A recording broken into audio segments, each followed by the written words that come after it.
সব অনিশ্চয়তা কাটিয়ে কাল এসএসসি পরীক্ষায় বসছে সারা দেশের ২২ লাখের বেশি পরীক্ষার্থী। ইতোমধ্যেই কেন্দ্রে কেন্দ্রে পাঠানো হয়েছে পরীক্ষার খাতা, বসানো হয়েছে সিট, চলছে শেষ মুহূর্তের প্রস্তুতি। প্রশ্ন ফাঁসের শঙ্কা উড়িয়ে দিয়ে শিক্ষা বোর্ড বলছে, প্রশ্ন ফাঁসের গুজব ছড়ালে নেওয়া হবে কঠোর ব্যবস্থা। করোনার কারণে যথাসময়ে অনুষ্ঠিত হয়নি ২০২১ সালের এসএসসি পরীক্ষা। ছিল নানা অনিশ্চয়তা। সব বাধা কাটিয়ে রাত পোহালেই পরীক্ষার হলে বসবে সারা দেশের ২২ লাখ এসএসসি পরীক্ষার্থী। সংক্ষিপ্ত সিলেবাসে এবার পরীক্ষার সময় ১ ঘন্টা ৩০ মিনিট। বিজ্ঞান শাখার পরীক্ষার্থীদের লিখিত অংশে ৮টি প্রশ্নের মধ্যে ২টির উত্তর দিতে হবে, আর এমসিকিউ অংশে ২৫টির মধ্যে ১২টির উত্তর দিতে হবে। মানবিক ও ব্যবসায় শিক্ষা শাখার পরীক্ষার্থীদের লিখিত অংশে ১১টির মধ্যে ৩টি এবং এমসিকিউ অংশে ৩০টির মধ্যে ১৫টির উত্তর দিতে হবে। টিচাররা যথাসম্ভব আমাদেরকে সাহায্য করেছে, আমাদের সিলেবাস শেষ করানোর জন্য, আমাদেরকে সব ধরনের সুযোগ সুবিধা দেওয়ার জন্য। আমাদের অভিভাবকরা আমাদের পাশে আছে। আমাদের একটু ভয়ও লাগছে এবং আশা করি পরীক্ষার ফলাফল ভালো হবে।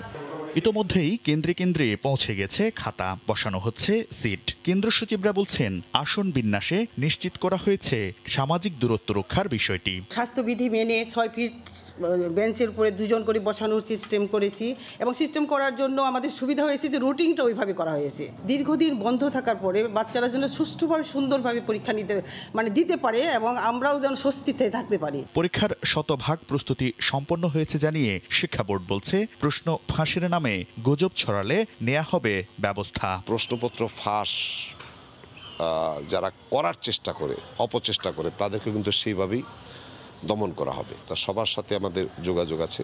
আমরা আশা করি সার্বিক পরিস্থিতি বিবেচনায় আমরা একটা সুন্দর পরীক্ষা নিতে পারব। কোনো পরীক্ষার্থীর মধ্যে করোনার লক্ষণ দেখা গেলে আলাদাভাবে পরীক্ষা নেওয়ার জন্য প্রতি কেন্দ্রে থাকবে আইসোলেশন সেন্টার। শাকির আহমেদ, সময় সংবাদ, ঢাকা। শুধু প্রশ্ন ফাঁসি নয়, ফল প্রকাশের প্রক্রিয়া শেষ করার আগেই খাতা বিক্রি। চাকরির নিয়োগ পরীক্ষায় এমন নানা অনিয়মের অভিযোগ উঠেছে আহসানুল্লাহ বিজ্ঞান ও প্রযুক্তি বিশ্ববিদ্যালয়ের বিরুদ্ধে। লাখো প্রার্থীর পরীক্ষা নেওয়ার সক্ষমতা নিয়ে সন্দিহান খোদ বিশ্ববিদ্যালয় কর্তৃপক্ষ। এদিকে বিশ্ববিদ্যালয়টির অধীনে অনুষ্ঠিত সব চাকরির পরীক্ষা তদন্তের দাবি জানিয়েছেন চাকরি প্রত্যাশীরা। শাকির আহমেদের রিপোর্ট। গত ৬ নভেম্বর ৫টি ব্যাংকের নিয়োগ পরীক্ষার প্রশ্ন ফাঁস হলে সামনে আসে আহসানুল্লাহ বিজ্ঞান ও প্রযুক্তি বিশ্ববিদ্যালয়ের নাম। গ্রেপ্তার হন বিশ্ববিদ্যালয়টির আইটি টেকনিশিয়ান মুক্তারুজ্জামান রয়েল। নিয়োগ পরীক্ষা কমিটির প্রধান জানালেন কিভাবে প্রশ্ন গেল মুক্তারের হাতে। মুক্তার ইন্টারনেটের কানেকশন যেগুলো আছে এইগুলি বেসিক্যালি ও ডিল করে আর কি। ওদেরকে ডেকে আনি আর কি, মাঝে মাঝে ডাকে যে এটা কী হবে। ওদিক দিয়ে সরাসরি মনে করেন যে ওএমআর এর প্যাকেটটা ফিল আপ করাইলাম। ডিভাইস যেগুলি ইউজ করছি এখন সেই ডিভাইসের সাথে কোনো অবস্থাতে ঢুকছে কিনা স্বীকার করলেন, যথাযথ প্রক্রিয়ায় মনিটরিং করা হয়নি তথ্য প্রযুক্তির নানা ফাঁক-ফোকর। প্রশ্নের টেকনিক্যাল সাইডগুলি দেখা হয়েছে, কিন্তু আমরা যে প্রশ্ন করতেছি, এখানে বসে টাইপ করতেছি, এইগুলো যে আউট হইতে পারে এগুলো আমাদের মাথার মধ্যেই আসে নাই। ২০১৯ সালে ৬টি ব্যাংক ও ২টি আর্থিক প্রতিষ্ঠানের নিয়োগ পরীক্ষা গ্রহণের দায়িত্ব পায় আহসানুল্লাহ বিশ্ববিদ্যালয়।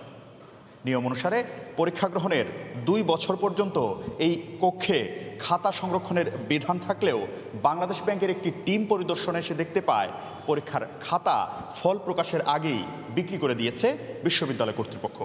পরবর্তীতে আবারও সেই পরীক্ষা গ্রহণ করে বাংলাদেশ ব্যাংক।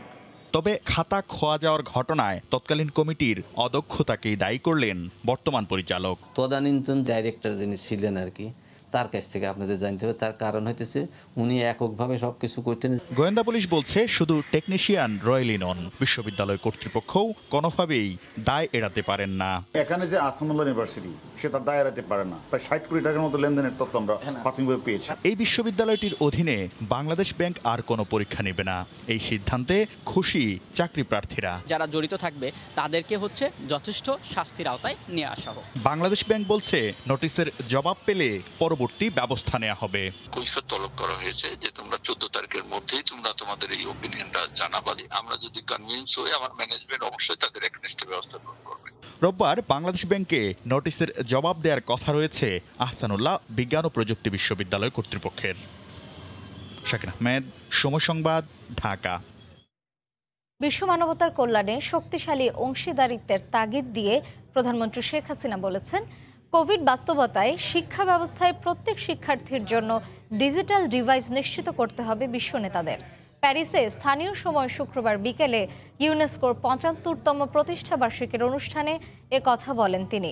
এর আগে প্যারিস পিস ফোরামের একটি উচ্চ পর্যায়ের বৈঠকে শেখ হাসিনা বলেন, উৎপাদনে সক্ষম উন্নয়নশীল দেশগুলোর কাছে টিকা প্রযুক্তি উন্মুক্ত করা হলে বৈষম্য দূর করার পথ তৈরি হবে।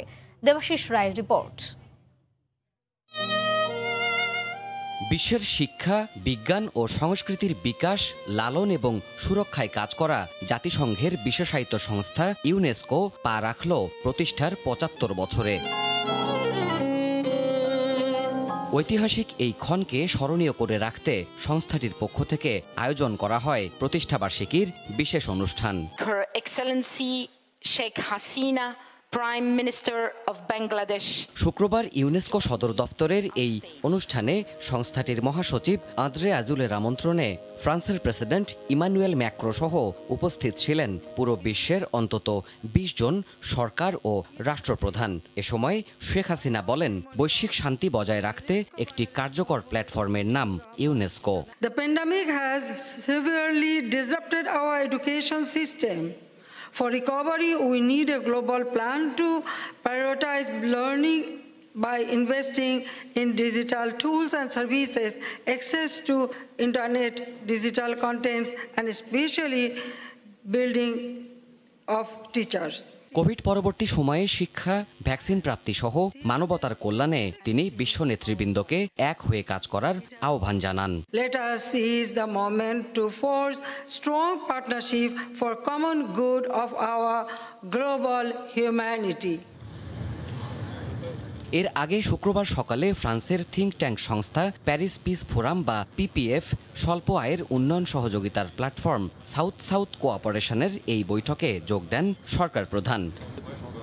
প্যানেল আলোচনায় প্রধানমন্ত্রী বলেন, ভ্যাকসিন উৎপাদনের প্রযুক্তি পেলে বাংলাদেশের মতো দেশগুলোও মহামারী নিরাময়ে অবদান রাখতে পারে।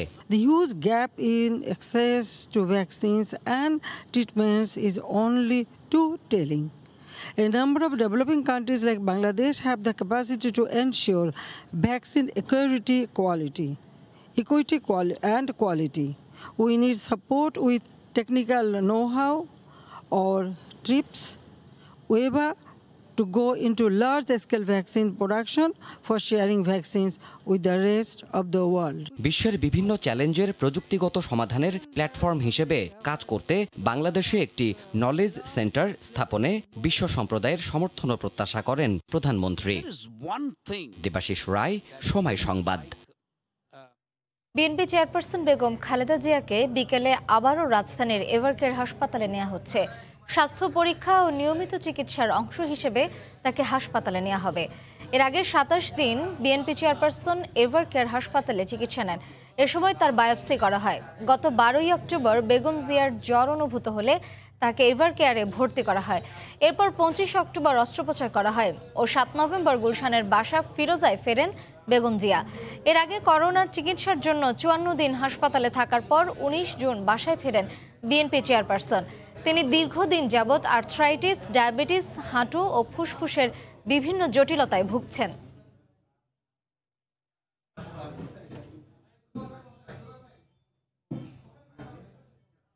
আওয়ামী লীগ সাধারণ সম্পাদক ওবায়দুল কাদের বলেছেন, দেশে নয় বিএনপির ঘরে অশান্তির আগুন জ্বলছে। সকালে তার সরকারি বাসভবনে ব্রিফিংয়ে তিনি কথা বলেন। আসলে অশান্তির আগুন দেশে নয়, এ আগুন জ্বলছে বিএনপির আপন ঘরে।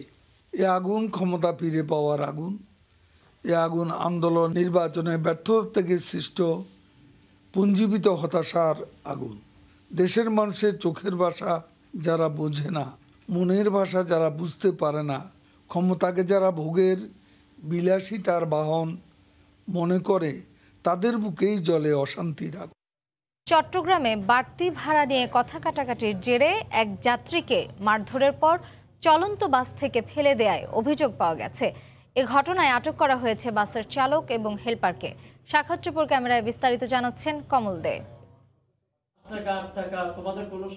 পুলিশের জিজ্ঞাসাবাদের মুখোমুখি বাস চালক হাসান এবং হেল্পার আশরাফ। চলন্ত বাস থেকে আব্দুল হামিদ নামে এক যাত্রীকে ফেলে দেওয়ার অভিযোগে পুলিশ তাদের আটক করেছে। নগরীর 16 2 নম্বর গেট থেকে ইস্পাহানির মোড়ে আসার পথে বাড়তি ভাড়া আদায় নিয়ে কথা কাটাকাটির জেরে যাত্রী হামিদকে বাস থেকে ফেলে দেয় হেল্পার আশরাফ। এই 2 হাত ধরে আমার লাথি মারি চলন্ত গাড়িতে ফেলে দিছে রাস্তার মধ্যে। ওখানে ড্রাইভার খুব জোরে স্পিডে চালাইছে।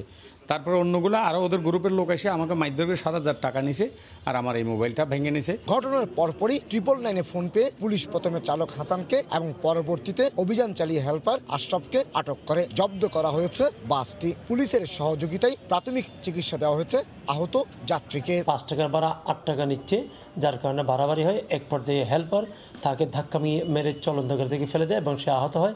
পুলিশের সহায়তায় তাকে মেডিকেলে ট্রিটমেন্ট করা হয়। আমরা দুইজনকে গ্রেপ্তার করছি, বাস আটক করেছি। তবে আটককৃতরা দাবি করেছে যাত্রী হামিদ হেল্পারকে মারধরের চেষ্টা করছিল। হাতাহাতির এক পর্যায়ে যাত্রী হামিদকে বাস থেকে ফেলে দেওয়ার কথাও স্বীকার করেছে তারা। 10 টাকা দেওয়ার পর উনি বলতেছে 5 টাকা দাও। তারপর আমি বলতেছি আঙ্কেল একদম কম ভাড়া 8 টাকা। তো উনি বলতেছে তোর মানে গালাগালি করতেছিল আর কি। তারপর আমার কলার ধরে টানতেছে, ঘুষি মারি দিয়েছে। তারপর হাতাহাতি হয়ে যায় আর কি। ব্রিজের একটু আগে এসে মারামারি করতেছে, এই ঘটনায় কোতোয়ালি থানায় প্রাণনাশের চেষ্টার অভিযোগ এনে মামলা করেছেন যাত্রী আব্দুল হামিদ। কমল দে, সময় সংবাদ, চট্টগ্রাম। ষষ্ঠ চালানে মোংলায় পৌঁছালো মেট্রো রেলের আরও এক সেট কোচ। গতকাল সন্ধ্যায় মোংলা বন্দরের 9 নম্বর জেটিতে মালামাল নিয়ে নোঙর করে একটি জাহাজ। 10 থেকে 12 দিনের মধ্যে সেগুলো রাজধানীর দিয়াবাড়িতে মেট্রো রেলের ডিপোতে পাঠানো হবে। এ নিয়ে 6টি জাহাজে 38টি কোচ ও 10টি ইঞ্জিন সহ অন্যান্য মেশিন ও মালামাল মোংলা বন্দর দিয়ে খালাস হলো। মাহমুদ হাসানের পাঠানো তথ্য ও মাসুদ রানার ছবি নিয়ে রিপোর্ট। দেশের যোগাযোগ ব্যবস্থার অন্যতম বড় প্রকল্প মেট্রো রেলের মালামালের আরও একটি বড় চালান আসলো দেশে। জাপানের কোবে বন্দর থেকে ছেড়ে আসা জাহাজ এমভি ব্রাইট কোরাল ষষ্ঠ চালান নিয়ে শুক্রবার সন্ধ্যায় মোংলা বন্দরের জেটির 9 নম্বর বয়ায় ভিড়ে। এ চালানে মেট্রো রেলের 4টি কোচ, 2টি ইঞ্জিন সহ 28টি প্যাকেজে মেশিনারি পণ্য রয়েছে। শনিবার এসব মালামাল খালাস শেষ হয়। এ নিয়ে 6টি জাহাজে করে 38টি কোচ ও 10টি ইঞ্জিন সহ অন্যান্য মেশিনারিজ মালামাল মোংলা বন্দর দিয়ে খালাস হলো। এবারের চালানে মোট 4টি কোচ এবং 2টি ইঞ্জিন রয়েছে। মোংলা বন্দরে আসার পর থেকে 4 ঘন্টার ভিতরে আমাদের মাল কমপ্লিট হয়ে গেছে নামানো। পণ্যগুলো নদীপথে নেওয়া হবে ঢাকার উত্তরার দিয়াবাড়ি ডিপোতে। সেখানে পরীক্ষা নিরীক্ষা শেষে তা সংযুক্ত করা হবে নির্মাণাধীন মেট্রো রেল প্রকল্পে। এই মালগুলা বার্জে নামে, বার্জ থেকে উত্তরা দিয়াবাড়ি যাবে। কাস্টম ক্লিয়ার করতে এখানে উইদিন উইক কাস্টম ডিউটি না দিয়ে তো মাল যেতে পারবো না। 1 সপ্তাহের ভিতরে ধরেন আর 12-13 দিনের মধ্যে ঢাকা পৌঁছে যাবে ইনশাআল্লাহ। 2022 সালের মধ্যে 24টি বিদেশি বাণিজ্যিক জাহাজে করে মেট্রো রেলের মোট 144টি বগি ও ইঞ্জিন সহ বিভিন্ন প্রকারের যন্ত্রাংশ খালাস হবার কথা রয়েছে মোংলা সমুদ্র বন্দর দিয়ে। সময় সংবাদ। ঢাকার আকাশে মেঘ বৃষ্টির খেলা। ঋতু অনুযায়ী এখনো শীত না এলেও হালকা বৃষ্টিতে নগরীতে শীত অনুভূত হচ্ছে। হেমন্ত বিদায়ের আগেই কড়া নাড়ছে শীত। ডিসেম্বর নাগাদ বাড়বে তীব্রতা। ঋতু অনুযায়ী এখন হেমন্তকাল হলেও উত্তরের কুয়াশা ঘেরা সকাল আর ঠান্ডা হাওয়া জানান দিচ্ছে শীত চলে আসছে। নগরীতে তেমনভাবে এখনো ঠান্ডা অনুভূত না হলেও শনিবারের হালকা বৃষ্টি শীতের আগমনী বার্তা দিচ্ছে। অন্যদিন যখন বের হই তখন তো অনেক গরম থাকে, আজকে ওয়েদারটা অনেক ঠান্ডা আসছে, শীত আসছে। ঢাকায় তো মানে গরম ঠান্ডা দুটো মিলেই ছিল, তো আজকে জাস্ট ওয়েদার দেখে মনে হচ্ছে যে শীত এসে গেছে। শীতের অনুভবটা এখন হালকা হালকা শুরু হয়েছে, কিছুদিন পরে থেকে পুরাপুরি মনে হয় একটু ঠান্ডা ঠান্ডা লাগতেছে, ভাব গলা ভারী হয়ে আসতেছে, অনেক সমস্যা হইতেছে। আবহাওয়াবিদদের মতে পূবালি ও পশ্চিমা বায়ুর সংযোগের কারণে হঠাৎ গুড়ি গুড়ি বৃষ্টি হওয়ায় শীত অনুভূত হচ্ছে। এছাড়া তামিলনাড়ুর নিম্নচাপটি লঘুচাপে পরিণত হওয়ার কারণে বৃষ্টির পাশাপাশি শীত অনুভূত হচ্ছে। আরও 2 দিন এমন হালকা বৃষ্টি হতে পারে। এটা আসলে পূবালি এবং পশ্চিম বায়ু সংযোগের ফলে বৃষ্টি হচ্ছে। এই সময়টাতে যেহেতু দিনের তাপমাত্রা বিশেষ করে আজ এবং আগামীকাল হয়তো বাড়বে না, যার ফলে আপনি বলতে পারেন যে যেহেতু দিনের তাপমাত্রা দেখা যাবে যে আপনার 20, 22, 23, 24 দিকে চলে আসবে, যার ফলে শীত একটা অনুভূত হবেই। ডিসেম্বর থেকে ফেব্রুয়ারির মাঝামাঝি পর্যন্ত দেশে শীতের প্রকোপ থাকবে বলেও জানান বিশেষজ্ঞরা। প্রসূন আশিস, সময় সংবাদ, ঢাকা। টঙ্গী ব্রিজের স্ল্যাব ভেঙে পড়ায় বিকল্প সড়কে রাজধানীতে যাতায়াত করছে যানবাহন। এতে বেইলি ব্রিজ ব্যবহার করে সহজে রাজধানীতে ঢোকা গেলেও চরম ভোগান্তি মাথায় নিয়ে আব্দুল্লাহপুর থেকে বের হচ্ছেন যাত্রীরা। জুনায়েদ রুবেলের তোলা ছবি ও রাজিবুল হাসানের পাঠানো তথ্য নিয়ে রিপোর্ট। সামনে ব্রিজ বন্ধ, যে কারণে আশুলিয়া বিকল্প সড়ক ধরে রাজধানী থেকে বের হতে হচ্ছে। আর এই কারণে সড়কে তীব্র যানজট। ঘন্টার পর ঘন্টা এখানে আটকে থাকলেও শহরে প্রবেশের গাড়িগুলো টঙ্গী বেইলি ব্রিজ ব্যবহার করে সহজে যেতে পারছে। যাত্রীরা বলছেন জনদুর্ভোগ কমাতে দ্রুত ব্রিজটি মেরামত করে যান চলাচল স্বাভাবিক করা উচিত। এমন যানজট, এই দুরবস্থা রাস্তার যে একবারে নাজেহাল। গাজীপুরের গাড়িগুলো আসতেছে এখানটা, আর ঢাকার গাড়িগুলো যাইতেছে কামারপাড়া হইয়া, এই জন্য একটা জ্যাম সৃষ্টি হয়েছে। এখান থেকে 2 কিলো রাস্তা না আপনার 3 ঘন্টা 2.5 ঘন্টা লেগে যায়। এটা খুব দ্রুত যেন এই রাস্তাটা খুলে দেওয়া হয়। শনিবার সকালে তুরাগ নদের উপর পুরানো ব্রিজটি পরিদর্শন করেন ব্রিজ অথরিটি প্রজেক্ট ডিরেক্টর সহ সড়ক বিভাগের কর্মকর্তারা। এ সময় সেতু অংশের পরিচালক এমন পরিস্থিতির জন্য ট্রাফিক বিভাগের সমন্বয়হীনতার কথা বলেন। ভেঙে যাওয়ার পরে তারা এগ্রি করলো, কিন্তু আমাদেরকে আরো যদি 1 মাস আগে বলতো যে ঠিক আছে তাহলে আমার এই ব্রিজ হয়ে যায় নেক্সট রবিবারের মধ্যে, আমরা হোপফুলি এটা শেষ হবে। গত মঙ্গলবার রাতে লোহাভর্তি লরি আটকে তুরাগ নদীর উপর এই ব্রিজের মাঝখানটা ভেঙে পড়ে। এরপর থেকে কর্তৃপক্ষ যান চলাচল বন্ধ করে দেয়। সময় সংবাদ, গাজীপুর। জ্বালানি তেলের দাম বাড়ার অজুহাতে আমদানি রপ্তানি পণ্য হ্যান্ডেলিংয়ে 23% হারে চার্জ বাড়িয়ে দিয়েছে বেসরকারি আইসিডি মালিকরা। ট্যারিফ কমিটিকে পাশ কাটিয়ে অংশীদারদের সাথে আলোচনা না করেই এই চার্জ বাড়ানোতে ক্ষুব্ধ ব্যবসায়ীরা। এই অবস্থায় বাড়তি চার্জ নেওয়ার সিদ্ধান্ত স্থগিতের দাবি জানিয়ে বন্দরকে চিঠি দিতে যাচ্ছে ব্যবসায়ী সংগঠনগুলো। সাক্ষাৎপুর ক্যামেরায় বিস্তারিত জানাচ্ছেন কমল দে। চট্টগ্রাম বন্দর দিয়ে আমদানিকৃত পণ্য দীর্ঘসূত্রিতা ছাড়া দ্রুত ডেলিভারি নিতে বেশ কবছর ধরে প্রাইভেট আইসিডিগুলোকে ব্যবহার করে আসছে ব্যবসায়ীরা। এক্ষেত্রে ব্যবসায়ীদের কাছ থেকে নির্ধারিত হারে চার্জ আদায় করে প্রাইভেট আইসিডিগুলো। আগে থেকে বাড়তি টাকা আদায়ের অভিযোগ থাকলো, এবার তার সাথে যুক্ত হয়েছে 23% বাড়তি চার্জ। এক্ষেত্রে জ্বালানি তেলের মূল্য বৃদ্ধি সমন্বয় করতেই চার্জ বাড়ানো হয়েছে বলে দাবি প্রাইভেট আইসিডি মালিকদের সংগঠন বিগডার। আমাদের কন্টেনার হ্যান্ডলিং ইকুইপমেন্ট এবং কন্টেনার ক্যারিং যে ভেহিকলগুলো আছে সবগুলোই কিন্তু ডিজেল কনজিউম করে। সুতরাং ডিজেলের মূল্যবৃদ্ধির সাথে সাথে এই মূল্যবৃদ্ধি না করলে আমরা আমাদের কস্ট রিকভারি করতে পারতাম না। আগে 20 ফুট সাইজের প্রতিটি কন্টেনারে রপ্তানি স্টাফিং প্যাকেজ 4140 টাকা হলো, এখন তা 5092 টাকা। একইভাবে 40 ফুট সাইজের কন্টেনারের ক্ষেত্রে 5520 টাকার পরিবর্তে 6790 টাকা পরিশোধ করতে হবে। এছাড়া আমদানি কন্টেনার হ্যান্ডেলিংয়ের ক্ষেত্রে 20 ফুট সাইজের কন্টেনারের জন্য আগে 7930 টাকা পরিশোধ করতে হলো, এখন তা 11255 টাকায় দাঁড়িয়েছে। ব্যবসায়ীদের অভিযোগ, ট্যারিফ কমিটিকে পাশ কাটিয়ে বিগডা নিজেদের ইচ্ছা মতো চার্জ বাড়িয়েছে। বিগডা তো চলে আমাদের প্রিন্সিপালের সাথে, যেখানে সাথে ফরেন ইন্টারন্যাশনাল ইনভলভমেন্ট আছে। তো এখানে আমাদেরকে আগের থেকে ইন্টিমেশন দিতে হবে, জানাতে হবে, কারণ এটার জন্য একটা ব্রিদিং টাইম লাগে। হঠাৎ করে বললে তো এটা একটা বিশৃঙ্খলা সৃষ্টি হয়ে যাবে। গত 4 নভেম্বর থেকে বাড়তি চার্জ কার্যকর করা হয়েছে বলে বন্দর এবং প্রাইভেট আইসিডি ব্যবহারকারীদের চিঠি দিয়েছে বিগডা।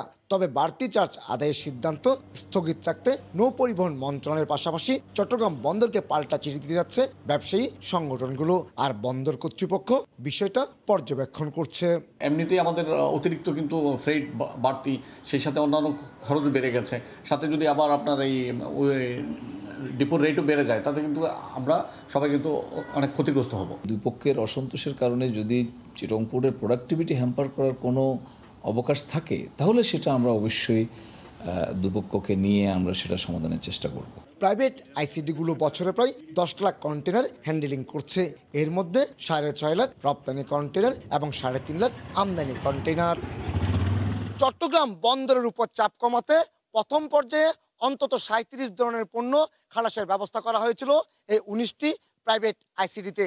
পরবর্তীতে পণ্য সংখ্যা বাড়িয়ে করা হয়েছে 60। আর বর্তমানে চট্টগ্রাম বন্দরের অনেকটা বিকল্প হিসাবে কাজ করছে এই 19টি প্রাইভেট আইসিডি। চট্টগ্রাম বন্দরের পার্শ্ববর্তী প্রাইভেট আইসিডি থেকে কমল দে, সময় সংবাদ। কথার জাদুকর হুমায়ুন আহমেদ। জনপ্রিয় এ কথার সাহিত্যিকের 73তম জন্মদিন উদযাপন করছেন ভক্ত অনুরাগী এবং পরিবারের সদস্যরা। সকাল থেকে নুহাসপল্লীতে আসতে থাকেন ভক্তরা। জাদুকর তিনি, মানুষের মনের অলিন্দে গভীরভাবে নাড়া দিয়ে গেছেন। জীবন ও জগৎকে দেখার দৃষ্টিভঙ্গি পাল্টে দিয়ে বাঙালি মন ও মননে রেখে গেছেন দীর্ঘ ছায়া। তাই যখন সমাগত এই অতি আপনের জন্মদিন, তখন নুহাশপল্লীতে শ্রদ্ধা আর ভালোবাসার অর্ঘ্য নিয়ে পাঠক, ভক্ত, অনুরাগী, ব্যক্ত কিংবা অব্যক্ত কথাই হুমায়ুনকে পাওয়া গেল যেন গভীর শূন্যতায়। নুহাশপল্লীতে আজকের দিনে খুব একটা ভালো লাগছে এরকম না, কারণ স্যার নেই, স্যারের স্মৃতিগুলো খুব মনে পড়তেছে। স্যার থাকলে হয়তো আর একটু ভালো লাগতো। স্যারকে খুব মিস করতেছি, স্যারের লেখা নাটক, গল্প, উপন্যাস আমি খুব মিস করি, স্যারকে খুব মিস করি, কোথাও কেউ নেই। অবারিত প্রকৃতি ছিল যার আনন্দ বিষাদের পাঠশালা, বৃষ্টি নিয়েছিল তার ভীষণ আবেগ। তার এই থাকা না থাকার দিনে তাই বৃষ্টিও ঝরল। আজকে যদি হুমায়ুন আহমেদ স্যার বেঁচে থাকতেন তাহলে এখানে আসার অনুভূতিটা অন্যরকম থাকতো। স্যারের বইয়ের মধ্যে এখনো প্রাণ ফিরে পাই। আমরা এখনো চাঁদনি বছর রাতে খালি পায়ে রাস্তায় হাঁটি। হুমায়ুন আহমেদ তার শৈলীতে ভক্তদের মুগ্ধ করে রেখেছেন অনেককাল।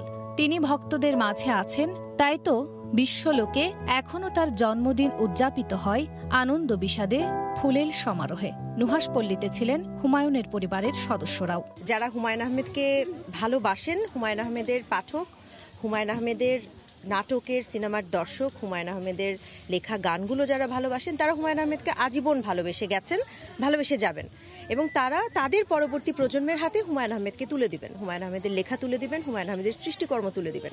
অনন্ত লোকে ৭৩, একটা সংখ্যা মাত্র। তিনি না থেকেও আছেন প্রবলভাবেই। ছোট থেকে বড় সব বয়সী বাঙালি পাঠকের কাছে হুমায়ুন আহমেদ যেন এক ভালোবাসার নাম। তার চলে যাওয়ার দীর্ঘদিন পেরিয়ে গেলেও জনপ্রিয়তায় যে এতটুকুও ভাটা পড়েনি আজকের এই নুহাশপল্লী তারই প্রমাণ। মিসির আলী হিমুর স্রষ্টা হুমায়ুন আহমেদ থেকে যাবেন যুগ থেকে যুগান্তরে। গাজীপুর নুহাশপল্লী থেকে খান তাজনীন আহসান, সময় সংবাদ।